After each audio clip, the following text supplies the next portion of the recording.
কিরে এ সময় আবার কে কল দিল? হ্যালো, কিরে বন্ধু, কি অবস্থা? আলহামদুলিল্লাহ ভালো। তোর কি খবর? এই তো আলহামদুলিল্লাহ ভালো। কোথায় যাচ্ছিস? এই তো মসজিদ দিকে যেতেছি, নামাজ দেরি হয়ে যাচ্ছে। তুই পড়ালেখাও করিস, নামাজও করিস, তুই সময়গুলো কিভাবে ম্যানেজ করস? সময় ঠিকভাবে ব্যবহার করলে সবকিছু ম্যানেজ করা যায়। নামাজ তো আমাদের জন্য সবচেয়ে গুরুত্বপূর্ণ কাজ। ইস, আমরা যদি শেষ নবীর উম্মত না হয়ে অন্য কোনো নবীর উম্মত হতাম তাহলে অনেক বছর হায়াত পেতাম। কি বলিস তুই এগুলা? যেখানে অন্য নবীর উম্মতরা আমাদের নবীর উম্মত হওয়ার জন্য আগ্রহী ছিল, সেখানে তুই কথাগুলো কিভাবে বলিস? তওবা কর।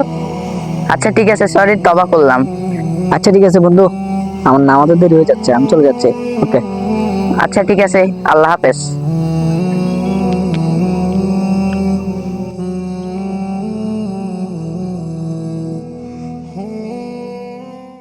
سبيل الدموع سبيل مريد রামজাদ ভাই, কি অবস্থা ভাই? এই তো ভাই আলহামদুলিল্লাহ। কি অবস্থা? এই তো আছে আলহামদুলিল্লাহ। তো ভাই আপনার মন দিয়ে খারাপ কেন? এই ভাই কি বলবো, একটা টেনশনে আছি। কি টেনশন ভাই, আমার একটু বলবেন? আরে ভাই, আমার মাথায় একটা কথা ঘুরপাক খাচ্ছে। কি সেটা ভাই? আচ্ছা ভাই, অন্য অন্য নবীর উম্মতেরা অনেক বছর হায়াত পেত, তাদের আমল করার অনেক বেশি সুযোগ ছিল। আমরা শেষ নবীর উম্মতেরা মাত্র হায়াত পাই 60 বছর। আপনি বলেন ভাই, এতগুলো আমল 60 বছরের ভিতরে করা সম্ভব? ভাই আপনি কথাটা অনেক সুন্দর বলেছেন।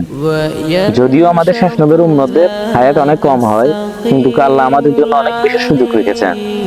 আর সবচেয়ে বড় বিষয় হলো নিয়মিত নামাজ পড়া আর সময়ের মূল্য বোঝা। এগুলো করলে আমরা শেষ নবীর উম্মতরা কম হায়াতেও সফল হতে পারি। ও আচ্ছা, আলহামদুলিল্লাহ, আল্লাহ তো আমাদের জন্য অনেক সুযোগ রেখেছেন। হায়াত কত দীর্ঘ হবে এটা আমাদের হাতে নয়, কিন্তু সেই হায়াতকে ভালো কাজে ব্যবহার করা এটা আমাদের দায়িত্ব। কম হায়াত হলেও যদি আমল ভালো হয় তাহলেই মানুষ সফল। আসসালামু আলাইকুম গাইস, আশা করি আপনাদের কাছে ভিডিওটা ভালো লেগেছে।